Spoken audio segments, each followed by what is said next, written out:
Centre for freedom struggle and Indian diaspora ने ये एक संकल्प लिया कि हम 75 व्याख्यान कराएंगे और इस व्याख्यान का उद्देश्य भारत को पहचानना था, आजादी से पहले और आजादी के बाद।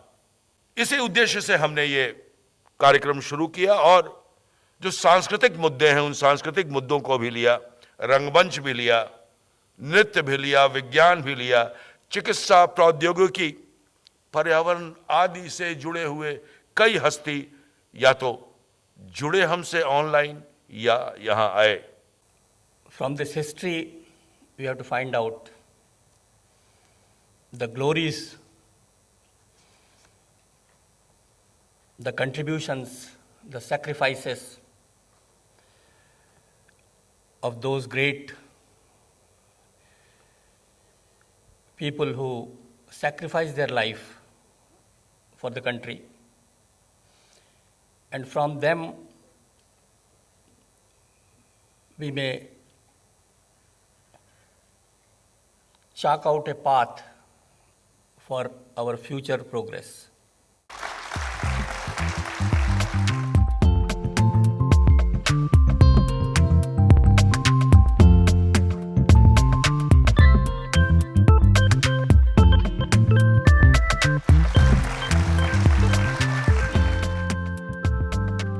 जैसे कहा गया कि 1961 में टैगोर, एक्चुअली रविंद्रनाथ कहेंगे तो ठाकुर कहना चाहिए, क्योंकि वो उनका असली परिवार का नाम है, रविंद्रनाथ ठाकुर, जो अंग्रेज़ों ने टैगोर कर दिया। चलिए, कोई बात नहीं। तो उनकी 100वीं जन्म जयंती पर चतुरंग 4 सुंदर कविताएं, सुंदर गीत जो सदगत श्री पंकज मलिक जी ने गाया और मैंने नृत्य किया। अष्टनायिका की जो नाट्य शास्त्र में जो उसका क्रम है उससे मैंने थोड़ा अलग किया है, क्योंकि प्रस्तुति की दृष्टि से मुझे लगा कि सबसे पहले जिसको कहते हैं वासक सज्जा, वासक सज्जा, सज्जा सजना, अपने आभूषण वस्त्र द्वारा सजना, श्रृंगार करना। और ये सारी नायिकाएं हमारे श्रृंगार रस की पराकाष्ठा हैं, जो अष्ट रस हैं। 9 रस कहते हैं, लेकिन असल में अष्ट रस हैं, 8। और श्रृंगार सबसे पहले आदि रस कहा गया, रसराज कहा गया, क्योंकि श्रृंगार में ही सृष्टि समाई है, श्रृंगार के द्वारा ही सृष्टि बनती है और श्रृंगार से चलती है। श्रृंगार यानी सिंगार जो अभी कहते हैं वो नहीं, श्रृंगार है जिसमें सौंदर्य बोध है, प्रेम भरा हुआ है, छल छल भरा हुआ है, वो है श्रृंगार। श्रृंगार के कितने सारे और शेड्स हैं, लेकिन ये जो नायिका भाव नायिका भेद हैं वो सारे श्रृंगार पर टिके हुए हैं। तो यहाँ पर मुझे ये लगा कि in anticipation of lovers arrival in the evening, Sakhi is busy preparing Nayika with ornaments, also mentioning pleasant ambience and environs. The environment also has to be pleasant. तो आप देखेंगे यदि मिनिएचर्स हमारे जितने हैं, कांगड़ा के, बशोली के, किशनगढ़ के, उनमें भी इतनी सुंदर तरीके से वासक सज्जा नायिका तो बताया जाता है, लेकिन आसपास लता, पुष्प, बेल, वृक्ष, पक्षी, महल या कोई स्थान ऐसा इतना सुंदर बताते हैं कि अपन को लगता है कि अपन ही वहीं बैठ जाएं। मुझे कई बार ये लगता है जब मैं when I dance these, I feel the environment, इतना सुंदर उसका डिपिक्शन होता है। तो ये हमने जो गीत लिया है वो है बाजो रे बांसुरी बाजो। बांसुरी तो of course is flute, but what kind of flute? ये फ्लूट, ये वेणुनाद जो मधुर है, वो मेरे हृदय में गूंज रहा है, मेरे कानों में आ रहा है। और यदि आप श्री कृष्ण को ही नायक मान के चलें, जो धृष्ट नायक भी है, धीर ललित नायक भी हैं, तो बात एकदम समझ में आती है कि बाजो रे बांसुरी बाजो, सुंदरी चंदन माल्ये मंगल संध्याय साजो। तो सखी कह रही है कि ये चंदन की माला ये पहन लो, सुगंधी है, उससे तुम श्रृंगार करो, और सुंदरी तो हो तुम। फिर बुझी मधु फाल्गुन मासे, बुझी मधु, मधुर, मधु शहद, स्वीट ब्रीज ब्लोइंग, बुझी मधु फाल्गुन मासे, फाल्गुन मास में जब पूरी प्रकृति भरी हुई होती है, लची हुई। चंचल पांथे से आशे, एक चंचलता उसमें भी होगी, और वो रास्ते में चंचलता के साथ आएगा, वो पथ भी चंचल लगेगा। ये सखी, शी इज रिफ्लेक्टिंग द नायिकाज मूड। मधुकर पद भर कंपित चंपक अंग ने फोटे निकी साजो। मधुकर, भ्रमर, पद भर at every step, कंपित चंपक, as if the भ्रमर रूपी नायक तेरे रूप रूपी चंपक के ऊपर मंडराता हुआ मुझे दिखाई देता है, और अंग ने फोटने की आजो, तुम्हारा पूरा अंग चंपक के फूल के समान है, ये चंदन माल पहन लो, हे सखी, हे नायिका, वो आ रहा है।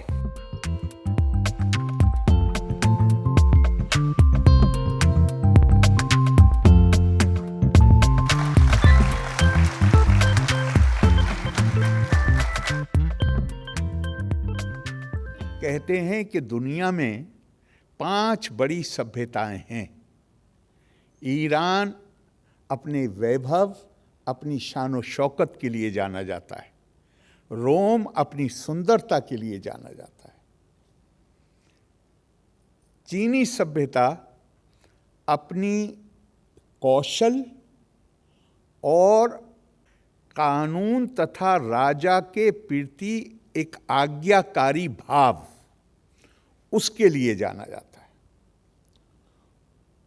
और भारत अकेली ऐसी सभ्यता संस्कृति है जो ज्ञान और प्रज्ञा के संवर्धन के लिए जानी जाती है।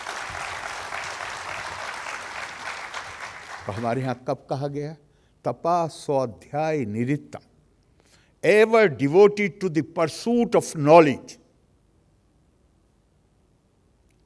अभी आप बात कर रहे थे कि ज्ञान का उद्देश्य क्या है।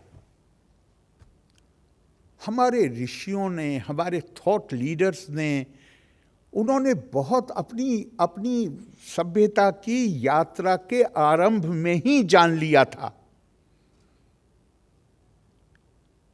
कि जिसे हम बहुधा कहते हैं, जिसे हमारे जैन परंपरा में अनेकांतवाद कहा गया, ये प्रकृति का नियम है। इस पे आपको इसको स्वीकार करने और इसका आदर करने के अलावा आपके पास कोई ऑप्शन है नहीं। मेरा ये मानना है कि कॉन्फ्लिक्ट तब पैदा होते हैं जब हम प्रकृति के नियमों का उल्लंघन करते हैं, तो उससे जो कॉन्फ्लिक्ट पैदा होते हैं वो खतरनाक होते हैं। बाकी तो फंक्शनल अगर समस्याएं पैदा भी होती हैं तो कोई ख़ास बात नहीं है, उसका समाधान आसानी से मिल जाता है। क्या है वो बड़ा खूबसूरत 2 लाइनें, सूतो व सूत पुत्रो वा यो वा कावो भवाम में हम देवा यत्तम कुले जन्म मदो मत्तुम पौरुषम। मैं सूत हूं या सूत पुत्र हूं या कोई भी हूं, इससे कोई फर्क नहीं पड़ता। मैं कहाँ पैदा हुआ हूँ ये मेरे हाथ में नहीं था, लेकिन मैं अपने जीवन में क्या करता हूँ ये मेरे पौरुष पर डिपेंड करता है। अब मैं उन छोटी कहानियों की तरफ आता हूँ। सबसे पहले तो जो पहली कहानी है वो खुद जैन परंपरा से आती, उसको कहा गया है द थ्योरी ऑफ अंध गजन्य। 5 अंधे मिलकर हाथी आ जाता है, अब वो उसको जानने की कोशिश करते हैं कि क्या है। जिसके हाथ में उसका कान आ जाता है वो कहता है ये पंखा है, जिसके हाथ में सूंड आती है वो कहता है वो ट्यूब है कोई, जिसके हाथ में पैर आता है वो कुछ बताता है, पूंछ आती है वो कुछ और बताता है। तो बुनियादी बात यह है कि उसमें से गलत बात कोई भी नहीं कर रहा था, लेकिन जो हाथी की व्यापकता है वो एक ऐसे व्यक्ति के लिए जो देख ना पाता हो उसके लिए समझना असंभव है। इसी तरह बहुत ये लिखा गया है, मैं अपनी तरफ से नहीं कह रहा हूं, कि जिन पुस्तकों को हम दैविक पुस्तकें मानते हैं, जिन्हें हम दैववाणी मानते हैं, हम ये मानते हैं कि ये अपौरुष हैं, ये खुदा का कलाम है, तो बेशक वो है, लेकिन समझने वाला दिमाग तो खुदा का नहीं है, वो तो इंसान का है। तो ये क्या गारंटी है कि उसने उसको पूरी तरह ठीक ही समझा है? या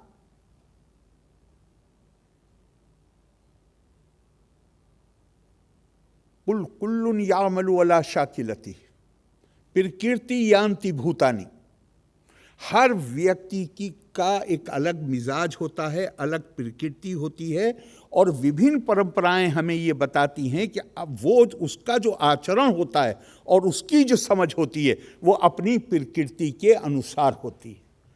तो क्या उसको झगड़े का विषय बनाया जाए?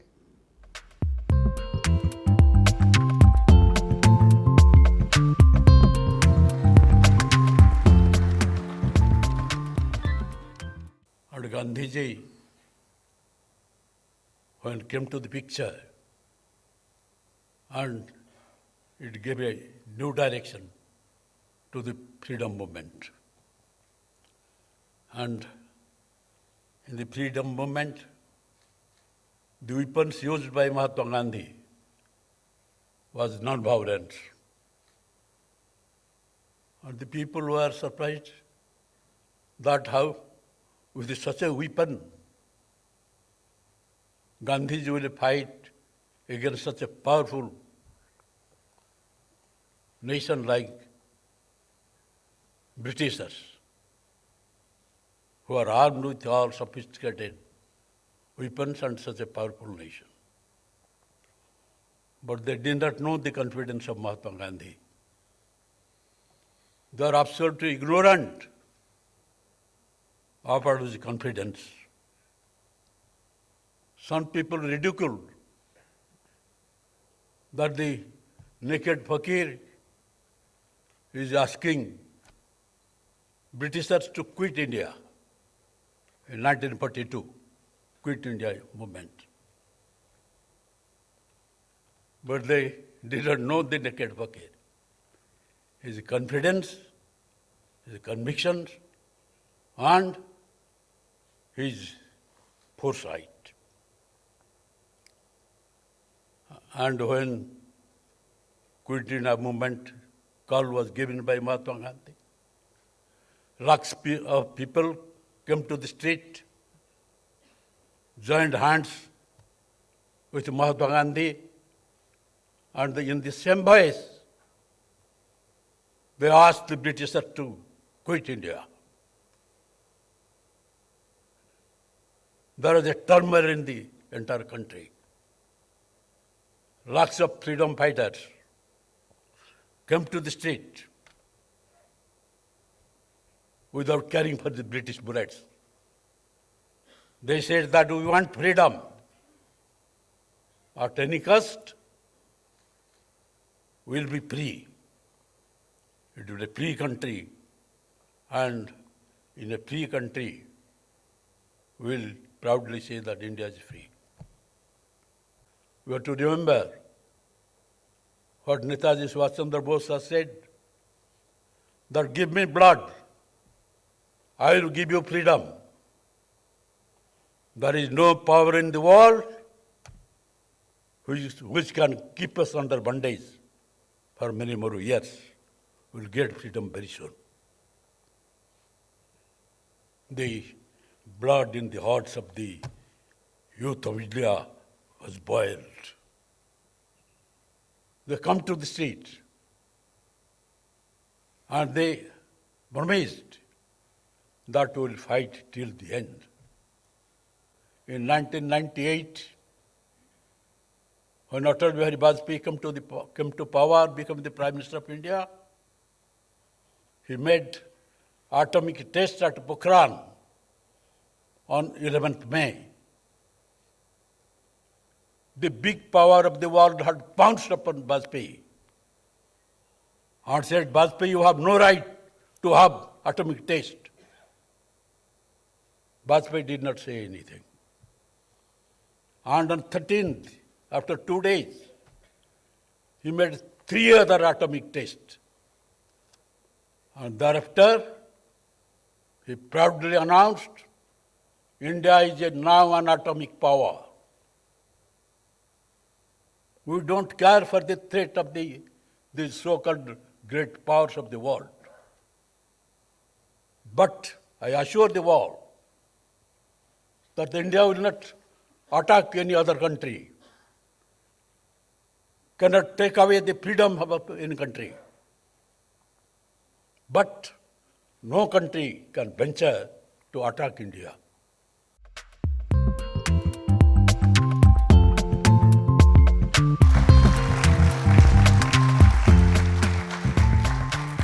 आज मैं अगर कहीं खड़ा हूं तो मैं डॉक्टर बाबा साहब अम्बेडकर की बदौलत खड़ा। और आज आधुनिक भारत में हम सब उसको आगे लेके जाने की सोच बना रहे हैं। अगर ये सोच ही ना होती, अगर समानता ना होती, समरसता ना होती, तो शायद आज का भारत ना दिखाई देता। क्योंकि हमारे दूसरे पड़ोसी भी तो हमसे पहले आज़ाद हुए। आज उनकी परिस्थितियाँ और हमारी परिस्थितियों में बहुत बड़ा अंतर है। उसके कारण सिर्फ यही है कि डॉक्टर बाबा साहब अम्बेडकर की सोच ने यहाँ पहले काम करना शुरू किया और वहाँ बाद में। और आज जब हम कहते हैं कि संविधान के निर्माता, संविधान के रूप में तो सिर्फ एक संविधान लिखा, वो इतने उसका कामों का एक अंश है। जबकि हमें सिर्फ एक ही चीज़ हमें ज़्यादा मिलती है कि हमने डॉक्टर अम्बेडकर उन्होंने संविधान रचा, और दूसरा अगर मिलता है तो ये दलितों के मसीहा, अनुसूचित जाति के एक रूप में दिखते हैं। जबकि ऐसा नहीं है। ये प्रॉब्लम ऑफ द रुपीज़ उन्होंने कब लिखा था? बहुत पहले। तो ये समस्याएं जो देश की, उनकी डिग्री तो उनके पास लॉ की डिग्री तो सिर्फ एक थी, बाकी सब तो उनके ऊपर अर्थशास्त्री के रूप में ही थे। और इसीलिए उन्होंने अर्थव्यवस्था को मजबूत करने के लिए भी काम किया। और जब वो लेबर मिनिस्टर बने तब उन्होंने कहा था कि भाई इस देश में घोड़े और गधों का तो टाइम तय है कि कितना काम करना है, मगर लेबर का काम टाइम ही तय नहीं है। और इसीलिए उन्होंने तय किया था कि 8 घंटे जो हैं वो वर्किंग आवर रहेंगे। ये डॉक्टर अम्बेडकर की देन है। और महिलाओं को तो नौकरी को दूर, आज जो बहुत सारे अधिकार से मैटरनिटी लीव मांगते हैं, तो वो जो देने का काम भी जो का वो भी सोच जो थी कि डॉक्टर बाबा साहब अम्बेडकर जी की थी। तो ये सारी बहुत सारी चीज़ें अगर देखें, अगर व्याख्यान करने लगूँ तो बहुत सारा काम। और उसमें सबसे बड़ा उनका जो मैं कहता हूँ कि उनके अगर जीवन से हम कुछ सीखें, और वो अपने आप ही आपको आधुनिकता की ओर ले जाएंगे और तरक्की की ओर ले जाएंगे। कि जिन परिस्थितियों में उन्होंने अपना जीवन जिया और किस तरह से उन्होंने अपने उत्पीड़न भी हुआ, भेदभाव हुआ, जिस तरह से उनसे मारपीट भी हुई, मगर फिर भी उनका रास्ता कोई नहीं रोक सका। और आज भी उनके बराबर की शिक्षा का जो विद्वान कोई नहीं मिलता। तो ये उनकी एक ये भी है कि अगर आदमी इच्छा शक्ति हो और कुछ उसकी विल पावर हो तो वो कुछ भी कर सकता है। ये डॉक्टर अम्बेडकर जी की हमारे उस विचारों से शिक्षा मिलती है।